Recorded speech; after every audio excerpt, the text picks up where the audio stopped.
How y'all doing? This is Dean Cousins from Infectious Grooves Suicidal. You're watching Nrv-Tv, and we're here with Infectious Grooves.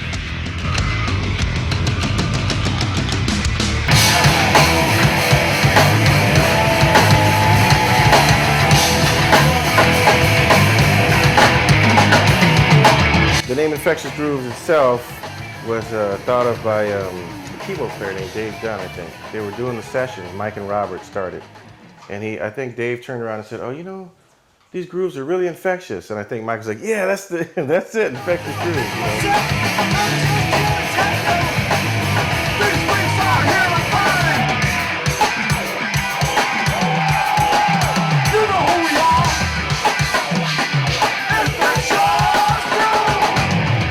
I was in a garage band with Robert, and we were in a funk band together before Metternich, before Suicide, when Robert was driving a raggedy car, yeah.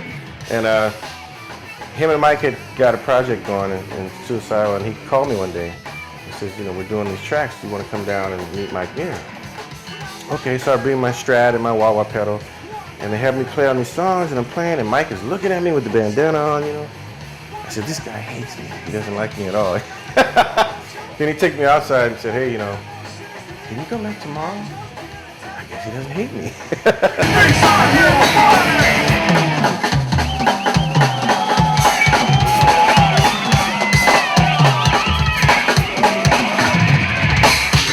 I was in Texas the first time I saw a movie called Repo Man. I became a fan of Suicidal during that movie. And when I saw the video, even more so, because I'd never seen a band that looked like that before. Playing punk rock. I was like, whoa, these guys look like hoodlums, thugs, you know, and they're playing punk rock, so it was cool, you know, especially in Texas, you know, I'd never seen it like that. It turns out, it's like, I need time to figure these things out. There's always someone there going, hey Mike, you know, we've been noticing you've been having a lot of problems lately, you know, you should maybe get away, and like, maybe you should talk about it, you'll feel alive. When Mike asked me to play in Suicidal, I said, oh, you know, and I got to know Rocky really well, and for me, Rocky was always a person that I looked at as a, you know, like a hero, sort of like Hendrix, because there wasn't a lot of, and I'm not being funny, but there wasn't a lot of black guys, or people say African American, playing this type of music. And when I saw this guy and he's playing these solos, and I was like, wow, who's that? And it was Rocky, you know, Rocky George. I'm like, oh, okay. And I got to know him and be friends with him, and you know, cool guy, funny guy. He plays hockey, he does all this crazy stuff, and a lot of people don't know, you know, but he was always a person I looked up to as a, you know, musician. So.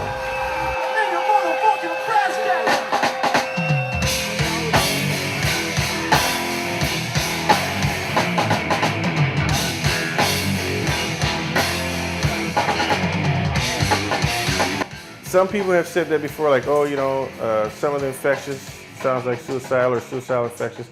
There was a time when, you know, because maybe they heard me do a wah-wah or something, but, you know, I think now it's different because the new Suicidal, and when you hear the new Suicidal, it's back to the old school way. Mike Clark is just digging in, playing, you know, these insane rhythms that only Mike Clark can do, and I'm kind of sticking to more like the solos and stuff. And that way of recording is real unique because nobody plays rhythm like Mike Clark does. You know, he has a wrist that's like a machine gun. That's what I call it. That's the way I can describe it. But there was a time when it was kind of, I call it the Suicidal Grooves kind of feeling. You know, yeah. But now it's not. No.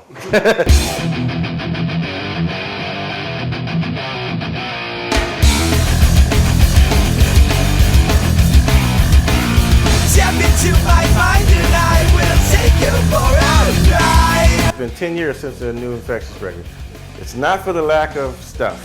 We have tapes, now it's Pro Tools. We have, you know, hard drives and we have so much material, but the most important thing, and I've learned from Mike, is, you know, you can't put something out that nobody's gonna hear.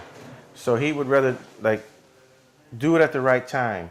And now is the time we're trying to build our name back up, you know, and come out, because he realized, you know, both bands now kind of need each other, and we're kind of like, you know, bonded together, you know, and this is the first time in a long time where I'm on a tour and there's Infectious Grooves, there's, you know, Tim, and then there's Mike Clark, and, you know, I hope this is going to be one of the most fun times we've had, you know, and as far as playing and everything.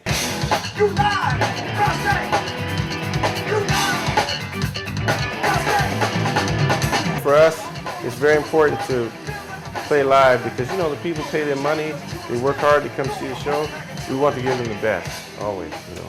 No matter how we feel, it's like, it's important to us to always perform and show them, you know, who, this is, you know, Venice punk rock. This is, you know, what it's all about, you know.